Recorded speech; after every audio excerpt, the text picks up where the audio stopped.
But at the time, I wasn't sure what an alternative was. That can make it really difficult when you're really unhappy. When you feel like there should be a change and you don't know what the change should be.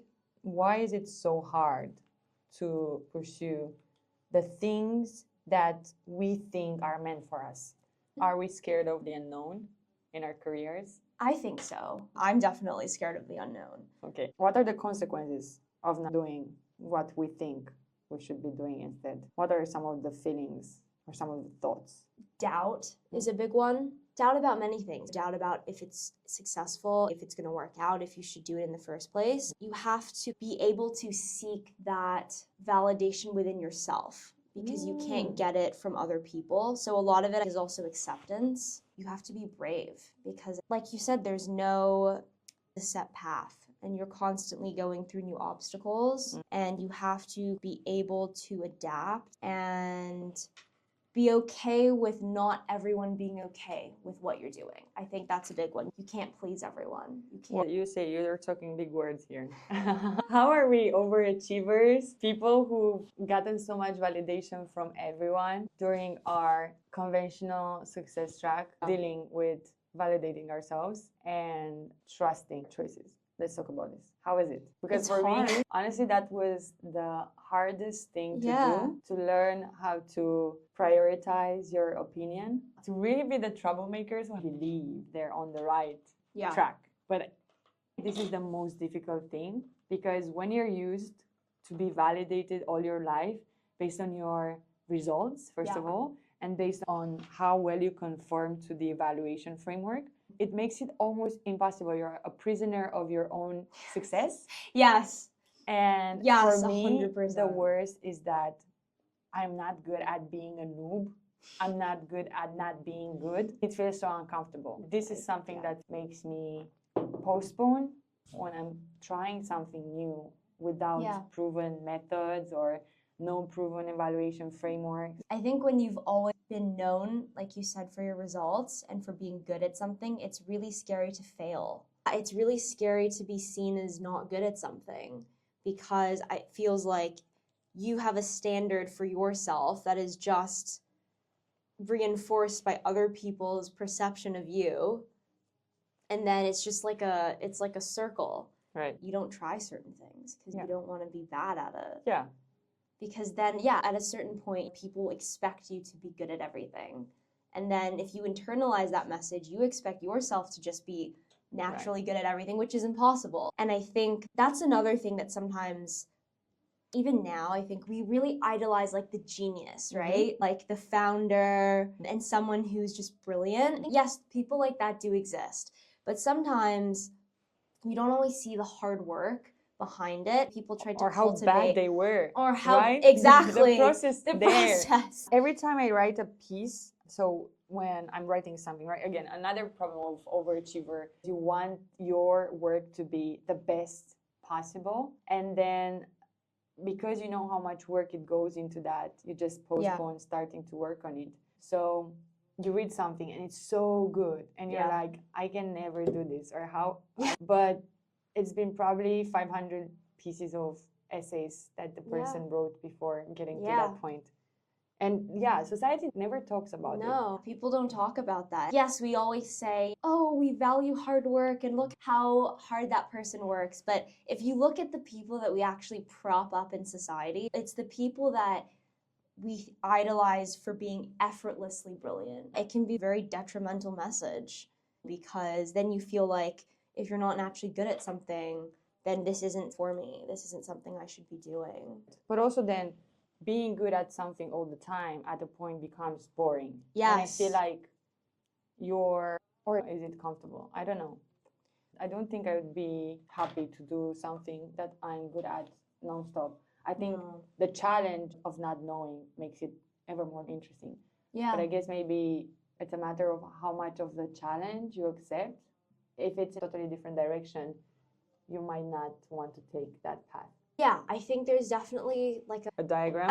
Is it a Venn diagram? There is something where it's obviously you pick something that you're not complete. Because I also think there's some, for example, if you were just totally tone deaf and just terrible at all music things, to say that you just want to make that your thing, I also would say maybe think about that. You would Totally not. honest. I would Yeah, I not. also would not.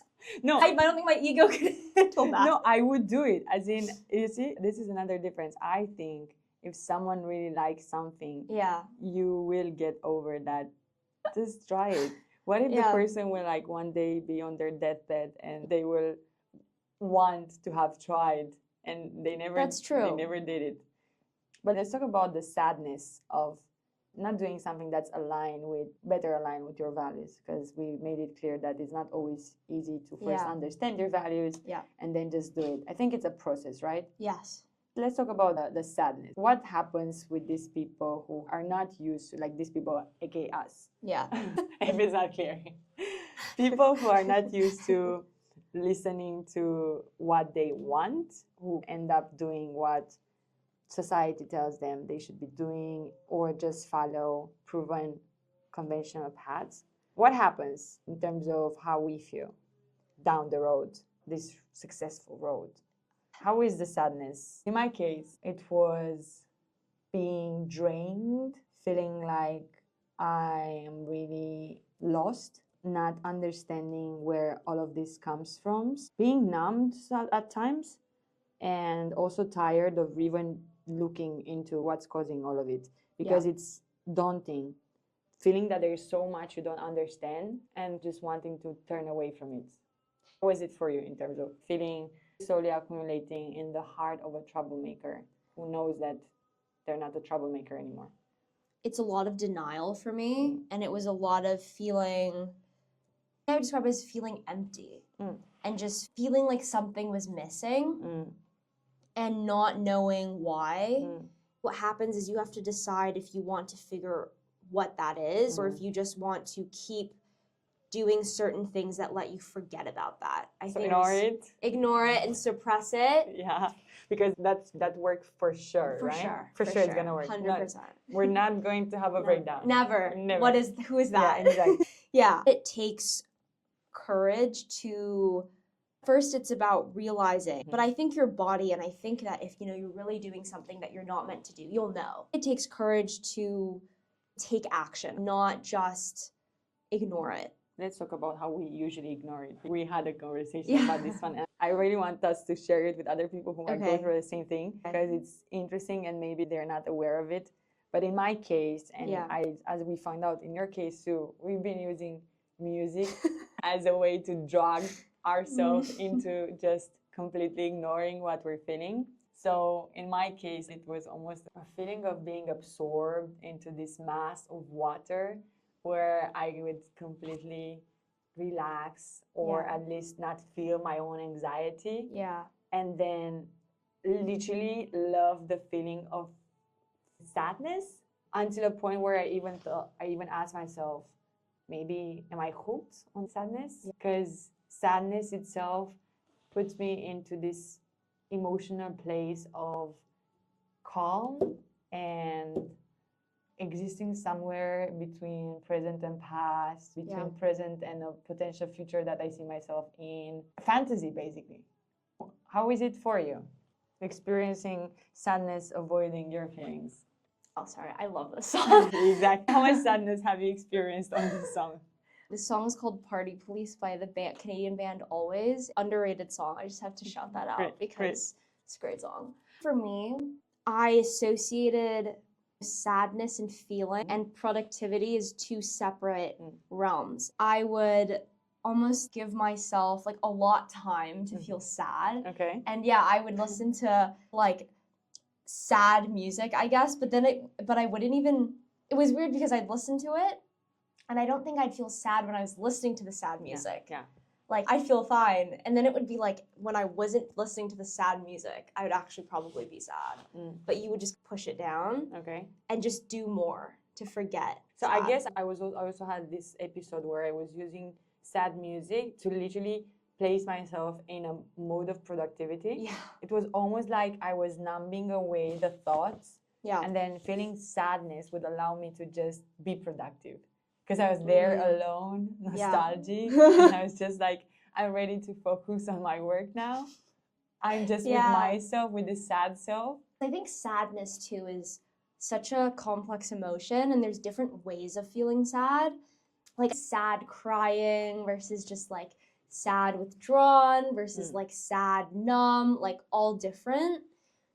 And I would listen to sad music, but it was such a weird feeling. You said it when we talked about this, but you called it numbing, which it 100% was. Exactly like you said, I'm like being so productive while we're listening to. But isn't it this really in a sad way music. also like just running away, trying to manage our own emotions on our own? Because I now, beyond that point, I'm not there anymore. Yeah. I know that sad music is not gonna make me feel good, and I'm not gonna do that to myself. No. But what is it that makes us not reach out to people in those moments? Maybe it's again our desire to be perceived as having it all in check, and maybe it's society that tells us through movies and stories that when you're sad, you should just feel sad on your own. Yeah, Listening so like to walk in the rain. Exactly. How many times have you done it? Now, confess. Like too many to times. count. Yeah, every time probably. Exactly. A lot of the time I think it's shame because you feel like you shouldn't be feeling that way. Society talks about now anyway. Oh, mental health is important and oh, the importance of feeling down. Like I definitely think it's more prevalent talked about now versus before. But even the same with the brilliant genius, right?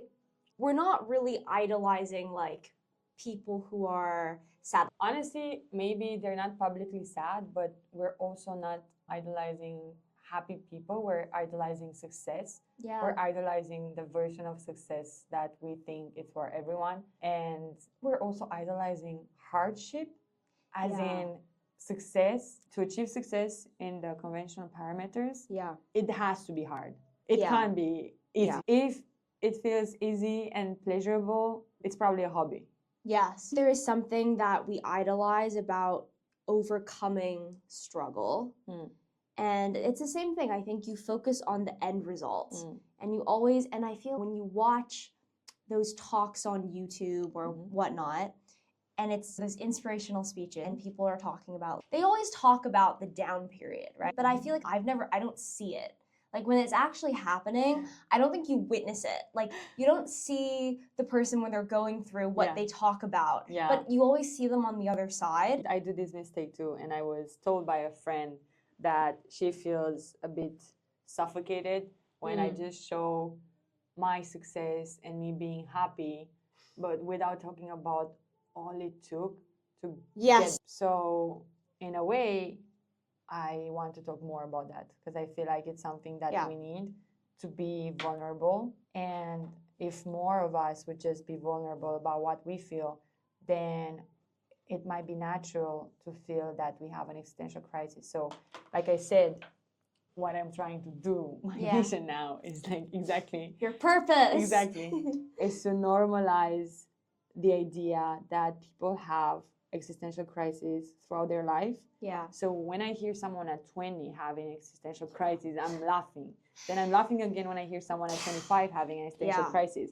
Because I've met so far people in their 40s and people in their 50s and even people in their 70s having an existential crisis.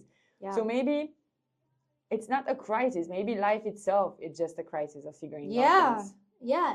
Snaps.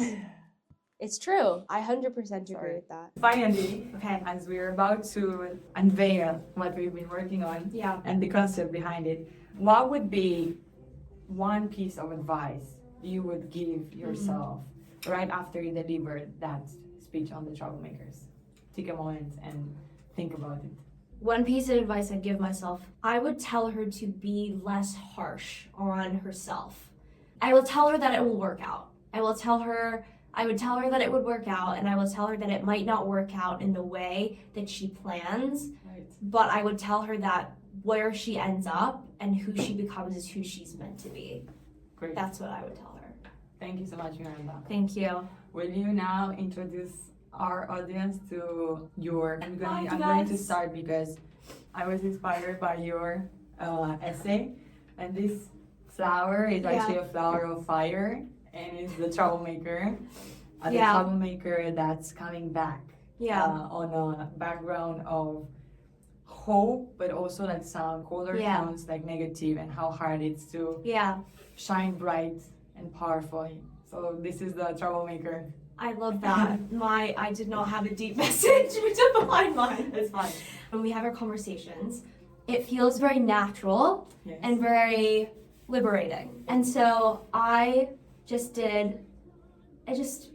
whatever felt right in the moment, which I think sometimes it can be hard to do, but Why did you pick blue? you're wearing blue. But it felt like peaceful. It's very funny that we're talking about this on the soundtrack of I Had a Dream. This is amazing, Miranda. Thank you so much, and you're going to take it home with you. And thank you for coming today. Thank you. And let's hope you're going to come back again to discuss more about therapy, about finding ourselves, about music as a way to cope and as a drug. And is there anything else that you want to say? No, I guess I'm just listening to the song. She's belting. Thank you for having me. I'm honored to be the first guest, and I'm so excited for you, and I'm excited to see where this heads, and I'm just really excited about everything that's to come. Thank you so much. Thank you. That was so bad. See you next time, guys. See you. I really hope we recorded it. Stop it. Stop it now. Oh, at least it's recording.